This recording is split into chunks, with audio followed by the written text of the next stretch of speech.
लसूण मेथी बनवण्यासाठी मेथी धुवून घ्यायची, एक कांडी लसूण बारीक कट करून घ्यायचा, गॅसवर कढई ठेवायची, त्यात 1 चमचा तेल टाकायचं, गरम तेलामध्ये जिरे टाकून घ्यायचे, त्यानंतर कापलेला लसूण टाकायचा, फोडणी बसली की त्यात बारीक चिरलेली मेथीची भाजी टाकून घ्यायची, मेथीची भाजी छान अशी शिजवून घ्यायची।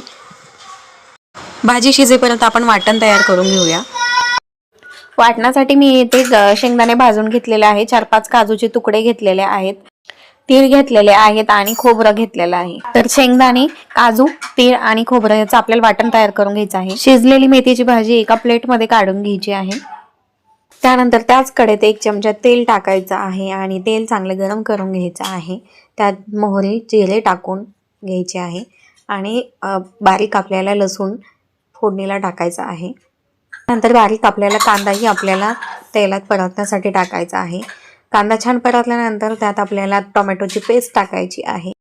टोमॅटोची पेस्ट आपण छान अशी परतून घेऊया। त्यानंतर आपल्याला मसाले ॲड करायचे आहेत, लाल मिरची पावडर, सब्जी मसाला, धना पावडर आणि घरचा मसाला मी टाकलेला। त्यानंतर आपण केलेलं वाटण टाकून घ्यायचं आहे।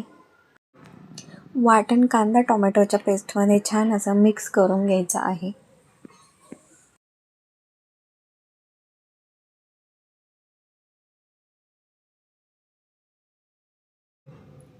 त्यानंतर लगेचच आपण शिजवून ठेवलेली मेथीची भाजी ॲड करायची आहे, छान अशी वाटणमध्ये परतून घ्यायची आहे।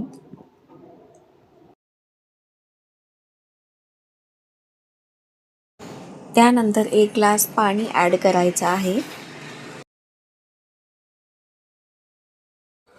तुम्हाला किती ग्रेव्ही हवी यानुसार पाणी ॲड करू शकता। मला कमीच हवी होती म्हणून मी 1 ग्लास पाणी ॲड केलेलं आहे। त्यानंतर मीठ टाकून घेऊया आणि झाकण ठेवून 5 मिनिट शिजवून देऊया। झाकण काढून बघूया, भाजी मस्त अशी शिजलेली आहे, तुम्ही बघू शकता कलर। मस्त अशी लसूण मेथी खाण्यासाठी तयार झालेली आहे।